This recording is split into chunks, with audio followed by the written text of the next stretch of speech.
Breezy Listening Blues is the second segment of the 10th episode of the ninth season of Arthur, and I'll be honest, I didn't love the episode. I didn't hate it, it's not problematic or anything, I don't know, I felt like it was lacking something, and I feel like it didn't make complete sense either. The brain gets a B minus, which for the brain is a tragic thing, and he tries to work out what's different in his life or what was different in the run up to him doing that exam, or that test, and he realizes the only difference is that they got a new CD at the ice cream shop, and it's a CD called Breezy Listening, and he starts to think about the effects of this music and the effects of background music, and because he's listening for it, he realizes that it's everywhere he goes, which when you listen out for it, yeah, it kind of is when you're in a shopping center or just around a lot of shops, basically any retail environment. And there's a brilliant quote in this, and I don't know how true it is, but the brain says, "It's turning us into mindless machines programmed to buy things." Now, I don't know how breezy listening music can do that, but certainly things like, I know they play fast paced music in restaurants to make you eat quicker so they can get you out the door and get in more patrons. That is genuinely, a thing that happens. So it wouldn't surprise me if there's some kind of scientific evidence for music making you buy things. I don't know, calming, gentle music relaxes you and makes you more likely to make impulsive decisions. I don't know. But certainly this is what the brain begins to panic about. And his mother kind of says, "But don't we want that?"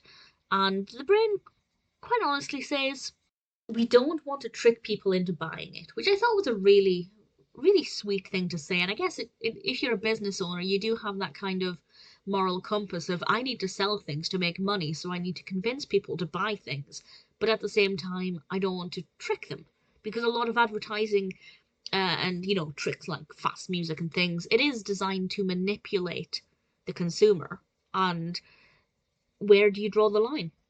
But honestly, I feel like it was focusing too much on this music as being a reason for his B minus. Mr. Ratburn quite rightly says you were just having an off day. And I feel like the episode kind of focused too much on the fact that the brain could blame the music for his off day. Mr. Ratburn did obviously mention that actually you were just having an off day to encourage other people watching it, that if you've had an off day, it happens. You can't perform your best 24/7. And I feel like the episode is leaning too heavily on blaming the music for it rather than just acknowledging that actually it does happen. But with the music and the music that the brain decided to play in the ice cream shop, I thought that was a nice approach.